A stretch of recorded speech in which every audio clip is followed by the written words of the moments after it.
Se quiserem estar por dentro dos vídeos do canal, mandar sugestões ou simplesmente conversar comigo, entrem no server de Discord do canal.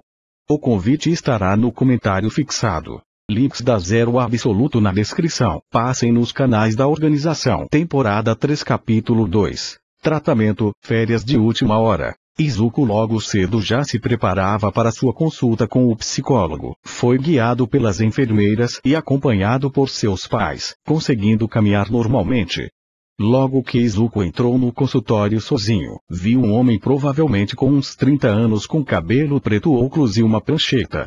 O homem estava sentado em uma cadeira, e em seu consultório, além de sua mesa e cadeira de escritório, também se encontravam uma poltrona e uma pequena mesa de centro com biscoitos e algumas balas, ambas guardadas em 2 potes, além de seu diploma na parede acima de sua cadeira. Olá, Izuku Midoriya, ou deveria dizer espírito de aço. Sou o Dr. Tenma Watanabe. Izuku, então o senhor já sabe o segredo. Tenma. Sim, o presidente da Aerotech entrou em contato comigo e me passou sua ficha, que incluía toda a informação sobre o espírito de aço e sua identidade. Izuku ficou com receio, coisa que o psicólogo notou. Izuku, como eu vou saber que o senhor não vai contar o segredo? O Dr. Tenma apontou para o seu diploma. Tenma. Como psicólogo infanto-juvenil profissional, não revelo nada que meus pacientes me dizem ao público. O presidente da Aerotech não confiaria nada a alguém que não soubesse guardar segredos. Não precisa ficar angustiado. Disse o doutor falando de forma calma e olhando Izuku nos olhos, parecendo ser bem honesto. Izuku, entendi, o senhor parece bem honesto e acho que deve estar muito bem informado sobre mim. Tenma. Bom, eu sempre analiso as informações que me dão dos meus pacientes, e como o seu caso é bem particular, quis ser bem meticuloso. Por favor, sente-se. Izuku se sentou no sofá, com o corpo bastante tenso. Tenma. Fique à vontade para comer os biscoitos ou as balas. Izuku pegou um biscoito e começou a comer. Izuku. Bem, se o senhor já sabe de tudo que eu passei até chegar aqui no seu consultório, deve querer saber o que aconteceu durante o sequestro. Tenma. Isso mesmo, sei que é difícil lembrar, mas para começar, pode me dizer como era sua rotina em cativeiro? Como foram suas más experiências nesse período? Izuku. Bom, vai ser difícil, mas vamos lá. Eu ficava sozinho em uma cela de concreto, era torturado 2 ou 3 vezes por dia. Normalmente o Shizaki chegava perto de mim enquanto eu estava amarrado e me dizia coisas do tipo: agora vamos ver se você entrega as informações. Então ele segurava um dos meus membros e começava a desconstruir ele, a dor da pele sendo arrancada e todos os seus músculos se desfazendo como se fossem uma costura, enquanto seu sangue para de correr nas veias e fica estancado por segundos agonizantes, só para depois tudo voltar ao normal para poder se repetir mais tarde ou no dia seguinte. Nem consigo descrever a dor, só é algo que queima e acho que dei mais do que qualquer coisa e quase indescritível. Não desejaria isso nem para o meu pior inimigo. Fiquei sem comer direito por um tempo, e quando me davam comida acho que era só uma forma de me subornarem. Se não fosse a meditação acho que eu teria cedido. Tenma. Meditação.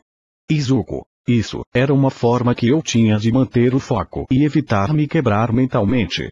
Eu fiquei o tempo todo meditando e revivendo os momentos da minha última luta. O doutor anotou em sua prancheta. Tenma. Por que você escolheu reviver especificamente esses momentos?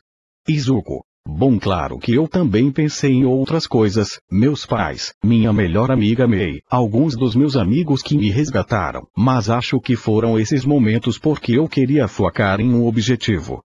O senhor deve saber que eu comecei a combater os Yakuza para capturar a vilã Safari Selvagem e o parceiro dela Xamã Interno. Eu queria poder capturar ela, queria vencer ela de uma vez e capturá-la. O doutor anotou em sua prancheta. Tenma. Sabia que ela seria executada? Izuku. Bom, eu suspeitava, mas quando a missão apareceu só pensei em cumprir ela, afinal sou um dos menos indicados para falar de política, ainda mais a política de um país completamente diferente do Japão. Sendo sincero, toda essa experiência me deixou meio paranoico. Não sei se o senhor ouviu sobre o que aconteceu com a enfermeira noite passada. Tenma. Sim, eu soube que você atacou ela. Izuku. Sim, mas eu não tive a intenção, só fiquei com medo e reagi por instinto. Desde que eu saí daquela base, fico com medo de outros vilões aparecerem e tentarem me sequestrar de novo. O doutor anotou em sua prancheta. Tenma. Entendo, isso é normal em vítimas de sequestro. Você parece ser um rapaz bastante centrado e que se compromete com suas responsabilidades, mas nós dois sabemos que esse estado de alerta suscetível não é coisa boa. Izuku. Sim, verdade. Pouco antes de me resgatarem eu vi em pessoa o vilão mais temido do Japão e talvez o mais poderoso de todos. Eu sei que ele usou o mergulho de mente, e de alguma forma eu consegui repelir ele. Tenma. Eu sou que posso te ajudar a entender isso, mas não se assuste. Izuku. Me assustar? Os dedos do Dr. Tenma se transformam em estruturas similares a agulhas.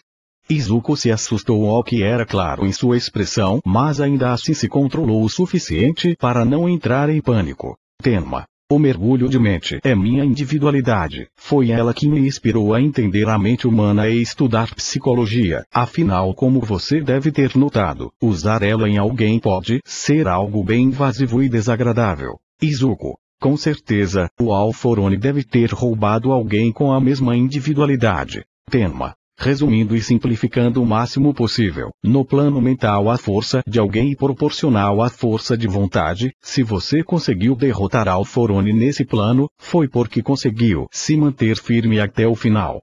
Me admira que esteja tão tranquilo. Você não sente nenhuma angústia? Não se sente utilizado por terem decidido mandar um jovem em vez de um herói profissional?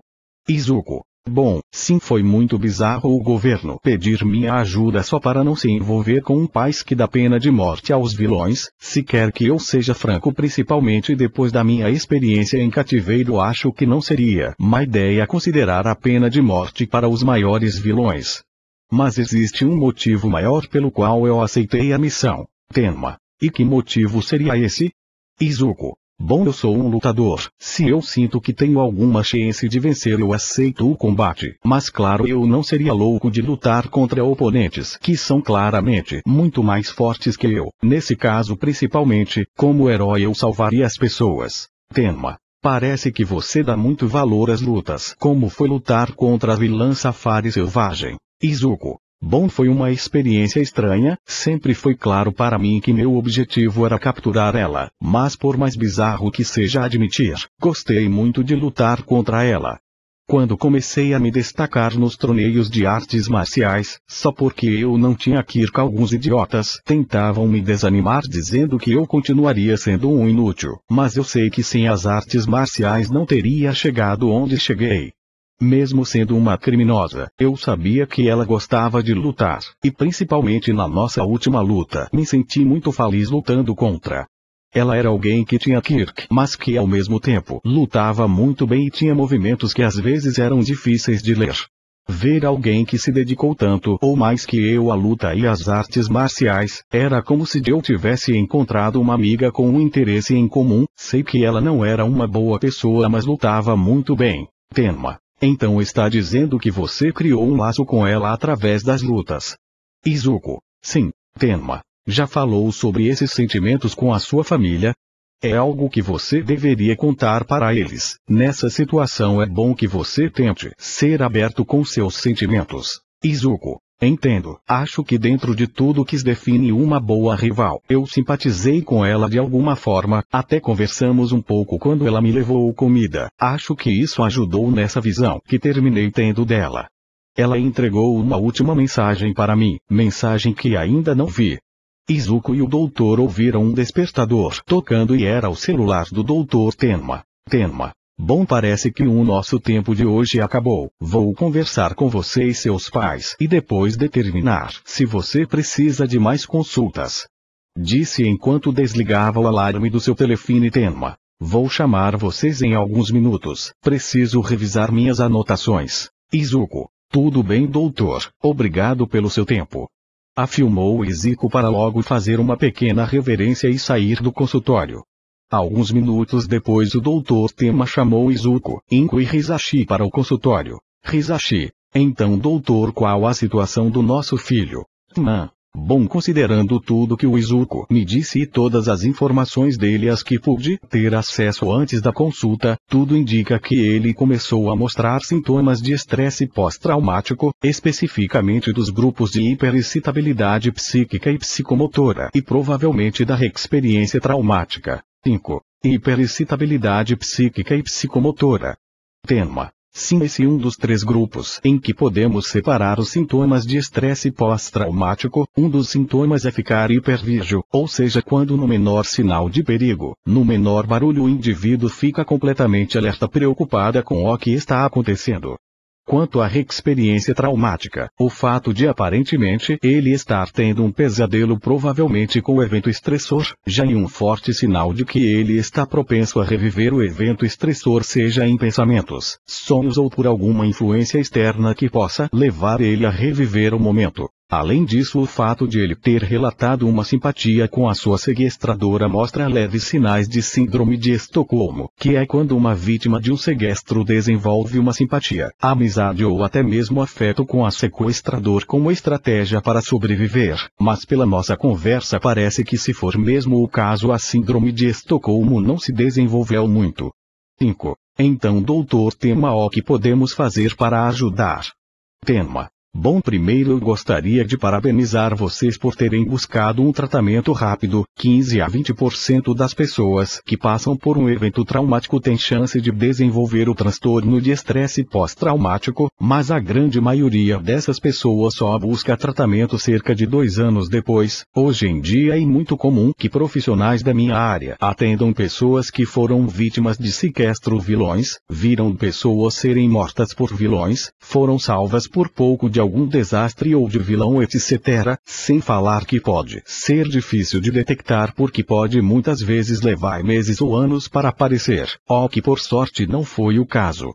Quanto antes um paciente busque tratamento, melhor vai ser sua recuperação. Quanto aos remédios, vou receitar ansiolíticos, que são remédios para controlar a ansiedade. Como os sintomas só estão começando a aparecer, melhor começar com ansiolíticos leves, isso vai evitar os outros sintomas.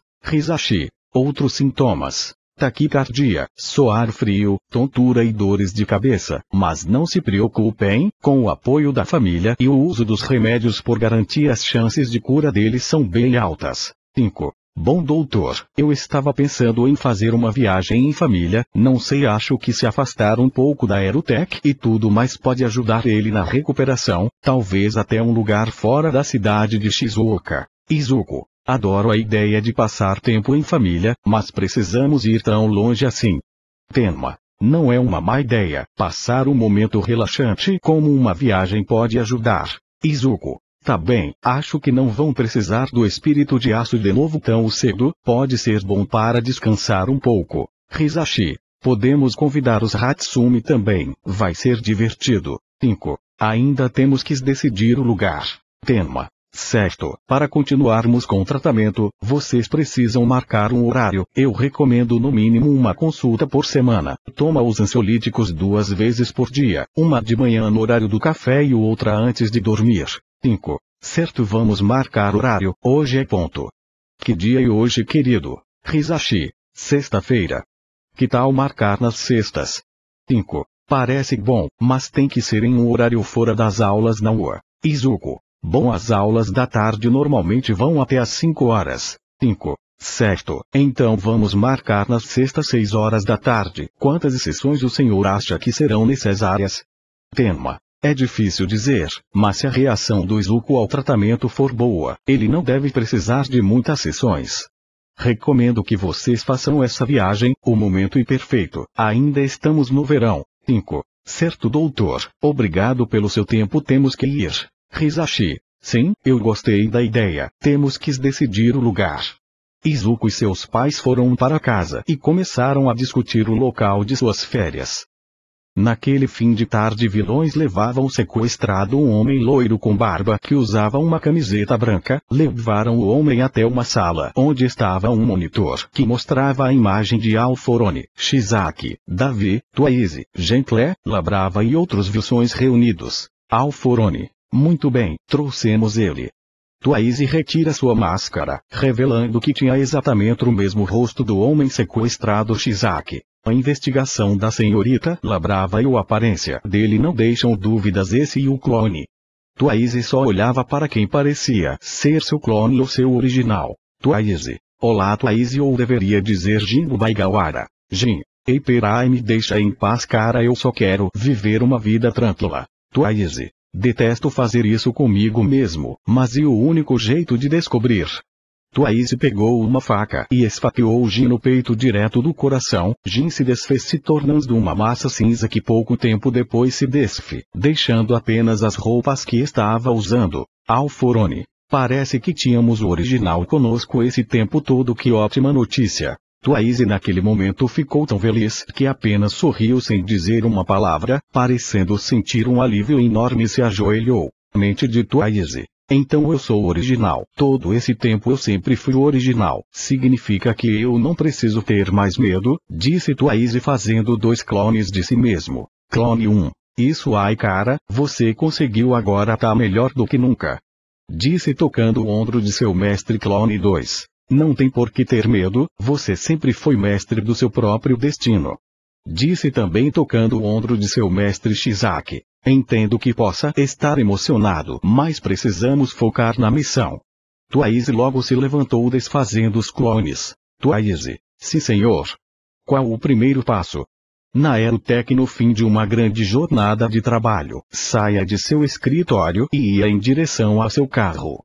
Graças ao fato de ter uma vaga exclusiva próxima ao prédio, chegou em seu carro sem problemas. Porém, quando chegou nos caminhos que tomava normalmente, viu que a maioria deles estava bloqueado. Quando perguntava a policiais ou outros motoristas, sempre respondiam que era devido a distúrbios de vilões. O que o presidente não sabia era que estava sendo seguido por Mr. Compresse e Twice.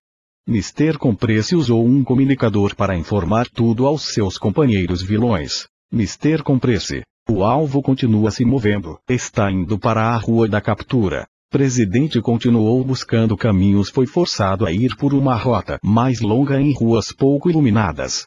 De repente viu a silhueta de um homem parado no meio da estrada. Logo parou o carro e colocou a cabeça para fora da janela. Presidente. Ei, sai da rua, eu quero ir para casa.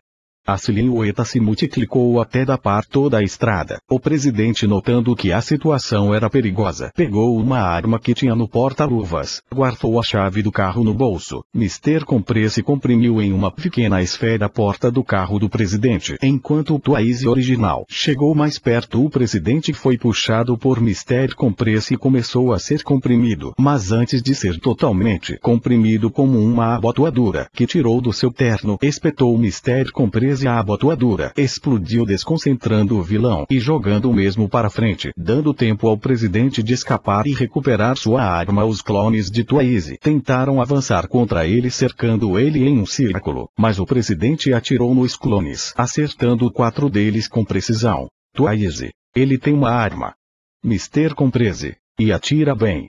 Disse indo em direção ao presidente, que rapidamente golou jogando o grampo de sua gravata, que espelhou espécie de gás, que criou uma cortina de fumaça, e logo continuou correndo, enquanto pegava as chaves do seu carro. Mente do presidente. Não caso pensaram que o presidente da maior empresa de suporte do Japão não teria como se proteger em caso de emergência. Os clones de Twice cercaram o carro do presidente, que estava bem afastado do mesmo e parecia querer continuar correndo, enquanto os clones arrancavam as placas do seu carro e começavam a tentar destruí-lo. Twice criou mais clones. Mais clones de Twice foram criados e foram até o presidente, que, segurando sua chave como um microfone, disse: Presidente, preciso de carona. O carro começou a ligar sozinho e logo foi até seu dono, atropelando tudo que tinha pela frente, desfazendo a maioria dos clones que Twice fez naquele momento. Mr. Compresse deu um grande salto e tentou tocar no carro para comprimi-lo, mas o presidente, vendo aquilo, rapidamente disse na chave do carro: Presidente, giro. O carro virou bruscamente, escapando das mãos de Mr. Compresse, e girou acertando o vilão em cheio. Logo o presidente viu que Twice estava fazendo um clone céu. O carro foi até seu dono, que entrou e usando a chave de forma convencional pisou fundo e escapou a toda velocidade. Mente do presidente. Droga, eu não poderia vencer eles sozinho. E se eles estão planejando o que eu acho que estão planejando, vou. O presidente, usando um painel de seu carro, discou um número e fez uma ligação. Senhor presidente. Presidente, o Atarigane reúne a equipe primária e me encontra no aeroporto com algo que voe. Policiais começaram a chegar perto de onde Twaise e Mr. Comprese estavam. Twaise gastou as roupas do clone do presidente e entregou uma escuta ao clone. Twaise, finja que foi roubado. Fique em contato com a gente, disse o vilão enquanto se afastava e era comprimido por seu companheiro que ia se esconder. Os policiais chegaram e o clone mentiu dizendo que teve seu carro roubado. A notícia se espalhou e o clone ficou no lugar do presidente. Na tarde do dia seguinte, o clone do presidente recebeu uma ligação de May no escritório pelo telefone de sua mesa. May, olá presidente, eu soube do acidente, como o senhor está? Clone do presidente. Bom, perder meu carro foi algo desafortunado, mas graças a meus métodos de segurança não saí muito ferido. May, que bom, liguei para avisar que eu vou sair em uma viagem com Izuku e a família dele para a cidade de Takayama. Vamos viajar em 2 dias. Devemos ficar fora por uns 3 dias. Espero que não precisem do espírito de aço nesse tempo. Clone do presidente. Fiquem tranquilos, não temos missões para vocês. Depois do que você e principalmente o Izuku passaram, principalmente ele deve precisar de um descanso. Aproveitem, se tiverem dificuldades com as despesas posso ajudar a pagar como agradecimento. May, não, juntamos dinheiro para a viagem, não vamos ter dificuldade para pagar, mas obrigada pela oferta. Clone do presidente. Tudo bem, descansem e depois conversamos. O clone encerrou a ligação e naquela noite informou tudo a Alforone e a Liga de Vilões.